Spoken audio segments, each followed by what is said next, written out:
Friends, जो आज का जो लेक्चर है वो हमारे पिछले लेक्चर का ही आगे का पार्ट है, क्योंकि उस लेक्चर में हम सिर्फ दो फीचर्स के बारे में ही पढ़ चुके थे कि डेमोक्रेसी के क्या दो फीचर होनी चाहिए। इसमें हम जो है कि तीसरे फीचर के बारे में पढ़ने वाले हैं, जिस फीचर का नाम है कि 1 पर्सन 1 वोट एंड 1 वैल्यू।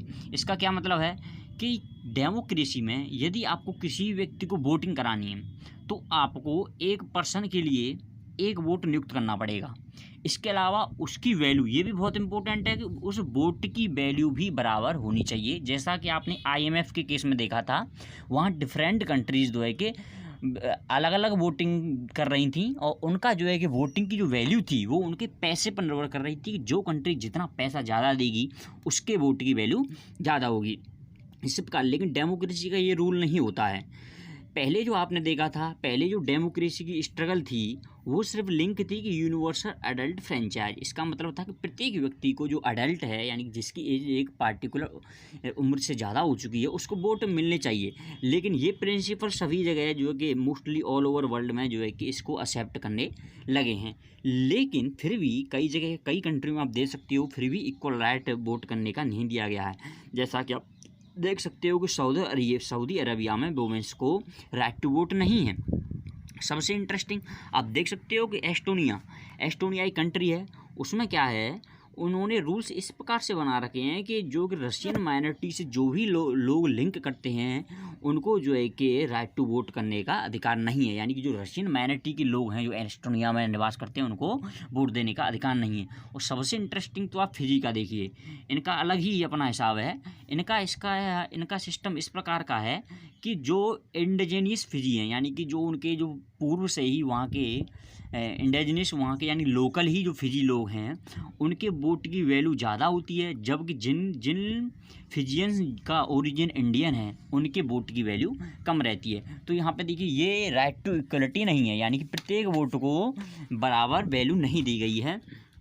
अब मान लीजिए कि अब यहाँ पे क्या देखो इलेक्शन भी हो रहे हैं, सब कुछ सही हो रहा है, लेकिन वोट को देखिए वोट का पैटर्न सही नहीं है। क्योंकि यहाँ हो सकता है कि कुछ लोग जो है कि शासन चलाना चाहते हो उनके वोट की वैल्यू ज़्यादा हो और जिनको वो अपोजिशन में काम करना चाहते हैं उनके वो वोट की वैल्यू कम हो। तो इससे भी आप ऐसे भी इलेक्शन को आप डेमोक्रेटिक नहीं कह सकते हो, क्योंकि डेमोक्रेसी का बेसिस क्या है।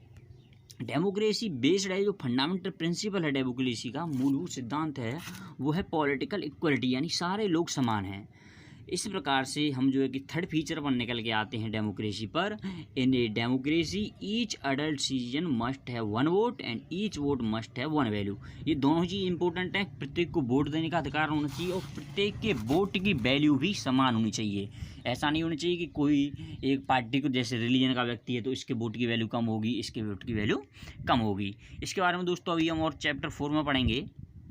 इसके बाद चलो हम चलते हैं जो नेक्स्ट फीचर है। और हाँ, पहले हम कार्टून के बारे में पढ़ लेते हैं इसका, कि इस कार्टून में देखो क्या दिया हुआ है। जैसे कि आप यहाँ सीरिया में दिया हुआ है, इराक का है। इराक में आपको पता ही है सद्दाम हुसैन के निज़ाम को जो है कि वहाँ फेंक दिया गया था। उसके बाद यूनाइटेड स्टेट्स ने यहाँ पे जो है कि इलेक्शन कराए थे। यहाँ पे देखिए लोग क्या स्लोगन रेज कर रहे हैं कि एट लास्ट 1 मैन 1 वोट, यानी कि आखिरी में हमको जो है कि एक व्यक्ति के लिए एक वोट मिल गया। और यहाँ आप ये भी देखिए, यहाँ पे देखो महिलाएं भी हैं और पुरुष भी हैं, यानी कि इराक में दोनों लोगों को जो है कि वोट करने का अधिकार मिल चुका है। इसके अलावा आप साइड में देखिए, साइड में क्या दिखाया हुआ है। साइड में देखिए जो पीछे यहाँ पे जो दिखाया हुआ है ये व्यक्ति सद्दाम हुसैन है, लेकिन ये क्या कह रहा है, आई लाइक्ड इट बेटर। मेरे को ये चीज़ बहुत पसंद आती कि एक व्यक्ति के पास एक वोट हो, when I was the 1 man and the 1 vote, यानी जब मैं ही एक व्यक्ति होता और मैं ही सिर्फ वोट करता। यानी इसका क्या मतलब है, मैं ही सिर्फ शासन करता और मैं जो चाहता, जिस चीज़ को वोट करना मैं जिस चीज़ को मैं चाहता वही कर पाता। यानी मैं ही अकेला आदमी होता और मेरे द्वारा ही सारे वोट अकेला वोट किया जाता, कौन सा काम करना कौन सा काम नहीं, तब मेरे को ये चीज़ अच्छी लगती। तो ये जो है कि कमेंट किया गया है इस चीज़ पर कि लोग इस प्रकार से 1 वोट को सोचते हैं। और एक डिक्टेटर है तानाशाह किस प्रकार से 1 वोट के बारे में सोचता है। वो सिर्फ 1 वोट का मतलब अपनी वोट को समझता है कि मैं अकेला ही वोटिंग करूं। ठीक है दोस्तों, तो ये 1 वोट का ये थर्ड फीचर हो गया। अब आ गया 4th फीचर है। ये 4th फीचर जो है कि ये रिसेंटली ही ट्रेंड में आया है। इस 4th फीचर ये भी थोड़ा, ये क्या है, ये आपको मोटा मोटा मैं आपको बता दूं, ये रिलेटेड है आपको कि आपके इलेक्शन सही हो गए, आपका जो है कि सबको राइट्स मिल गया वोट करने का, और जो है कि रूलर्स ही जो है कि आपका शासन कर रहे हैं। लेकिन इसमें क्या है, यदि आपका चुनाव होने के बाद सरकार किस प्रकार से चलाई जा रही है, rule of law and respect for rights. Rule of law का मतलब है कि सरकार को कानून के हिसाब से ही चलाया जा रहा है कि नहीं, या अपनी मनमर्जी से कोई भी बिल पास कर दिया जा रहा है, कोई भी कानून है उसको पास कर दिया जा रहा है, यानी कि लॉ की कोई रेस्पेक्ट ही नहीं है। यानी जो ऑफिसर्स हैं वो अपनी मन इच्छा से किसी पर भी टैक्स लगा दे रहे हैं, किसी पे भी जो है कि किसी को अरेस्ट कर लेते हैं। तो इस प्रकार को हम रूल ऑफ लॉ नहीं कहते हैं। तो ये इलेक्शन के बाद का प्रोसीजर है कि नेक्स्ट ईयर्स में किस प्रकार से गवर्नमेंट कंडक्ट करेगी। तो यहाँ पे देखो ऐसे एग्जांपल दिया हुआ जिम्बाब्वे का। तो जिम्बाब्वे एक साउथ अफ्रीकन कंट्री है जिसको जो है कि इंडिपेंडेंस मिली थी 1980 में अंग्रेज़ों से।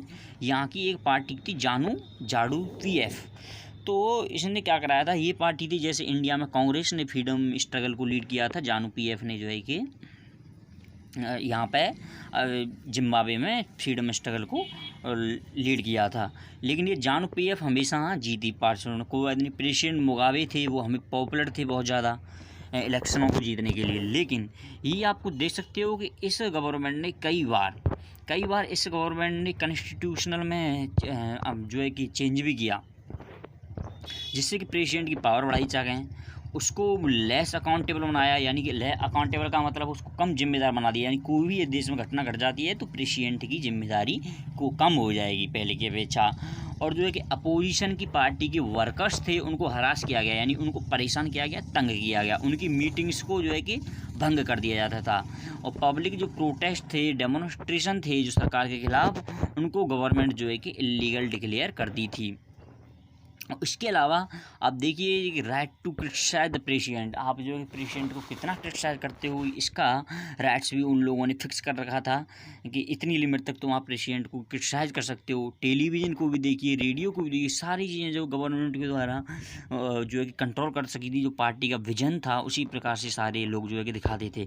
इसके अलावा और देखिए सबसे इंटरेस्टिंग चीज़ देखिए कि यहाँ पर इंडिपेंडेंट न्यूज़पेपर्स, यानी कि स्वतंत्र कोई न्यूज़पेपर ही नहीं था लेकिन जो भी इंडिपेंडेंट थे, स्वतंत्र न्यूज़पेपर थे, उनको गवर्नमेंट हरास करती थी। जर्नलिस्ट थे जो खिलाफ जाते थे उनको भी पकड़वा के डलवा देती। तो इस प्रकार से देखिए आप सरकार किस प्रकार से नियम चला रही है, बशर्ते इलेक्शन वहाँ पर हो रहे हैं।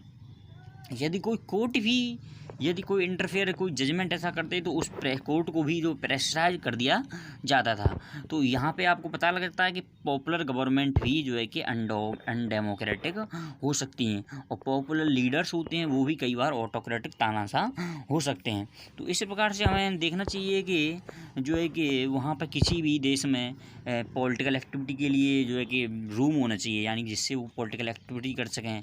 कोई भी पीरियड है इलेक्शन से पहले वो वहाँ पे अपना इलेक्शन कर सकें, लोग जो है कि फ्रीली सोच सकें, अपना ओपिनियन रख सकें, अपने पब्लिक में व्यूज़ को रख सकें, एसोसिएशंस बना सकें, प्रोटेस्ट कर सकें, पॉलिटिकल एक्शन ले सकें। तो इस प्रकार की स्वतंत्रता भी जो है कि होना बहुत ज़रूरी हैं, और ये भी जो है कि एक इंडिपेंडेंट बॉडी के द्वारा इन सारे अधिकारों को बचा लेना चाहिए। और इसके अलावा सिमिलरली जुडिशरी को भी आप देखोगे, जुडिशरी के जो ऑर्डर्स हैं उसको भी सभी के द्वारा ऑर्डर उसके ऑर्डर को सभी के द्वारा माना जाना चाहिए। तो इस प्रकार से हम कह सकते हैं इसका मेन मुद्दा यही है, जो डेमोक्रेटिक गवर्नमेंट है वो उसको अपने हिसाब से सारा काम नहीं करना चाहिए, उसको रूल करना चाहिए with in the limit set by constitutional law and citizens rights. यानी कि किस प्रकार से जो है कि संविधान ने किसी भी देश को उन्हें क्या क्या गवर्नमेंट पर रूल करने के तरीके बताए हैं, क्या क्या नियम बताए हैं, क्या सिटीजन्स के अधिकार हैं, उसी के बेस पर जो है उसे रूल करना चाहिए, न कि बशर्ते एक तानाशाह की तरह रूल करना चाहिए। तो ये यहाँ पर जो है फीचर्स आ जाते हैं गवर्नमेंट डेमोक्रेसी के। तो अब आप यहाँ पर उसकी डेफिनेशन को पूरी को समराइज कर सकते हो पिछले लेक्चर से और इस लेक्चर से।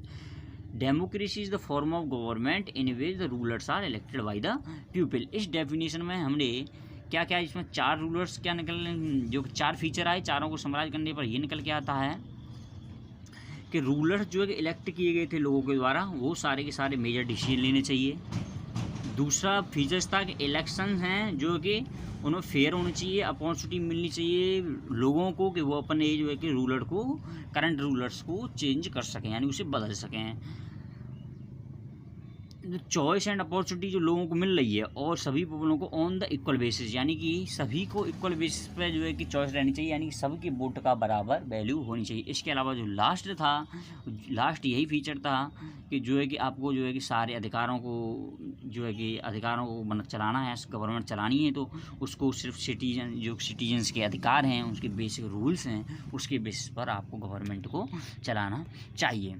तो ये आपका इतना हो जाता है। अब आप देखिए ये कार्टून है, ये आप कार्टून को देख सकते हो। इसमें क्या है, ये बहुत ही फेमस कार्टून है चाइना का। ये 1991 के आसपास की घटना है। इसमें क्या हुआ था कि चाइना ने जो कि सारी इन्फॉर्मेशन को, ये गूगल याहू दिया हुआ है, गूगल है, याहू है, सिस्को है, यानी कोई भी इन्फॉर्मेशन सी चाइना से बाहर जाना बैन कर दिया, यानी कि उसने नेट को बंद कर दिया था। उसके बाद ये मिलिट्री के टैंकर्स हैं, आप देख सकते हो, मिलिट्री के टैंकर्स हैं, जो कि लोग जो है कि यहाँ पर प्रोटेस्ट कर रहे थे। तो ये प्रोटेस्ट करते करते क्या होता है कि इसी दौरान, इसी प्रोटेस्ट में जो ये एक व्यक्ति है, ये टैंकरों के सामने जो है कि आके खड़ा हो जाता है।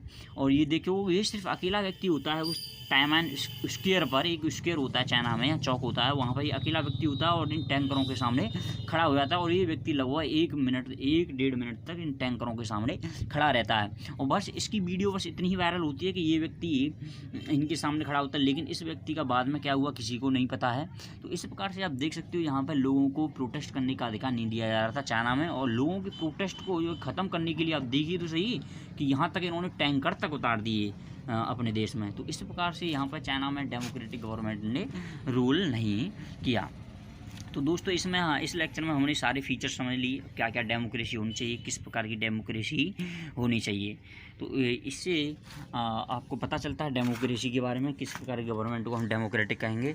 और यहाँ पे ये आपका लेक्चर ख़त्म हो जाता है। यदि आपको वीडियो पसंद आए तो आप हमारे चैनल को सब्सक्राइब कर सकते हैं और जो है कि बेल आइकन को दबा सकते हैं, जिससे आपको सबसे पहले नोटिफिकेशन मिले। और यदि आप हमारे चैनल के ऊपर भी जो है कि कमेंट कर सकते हैं। धन्यवाद।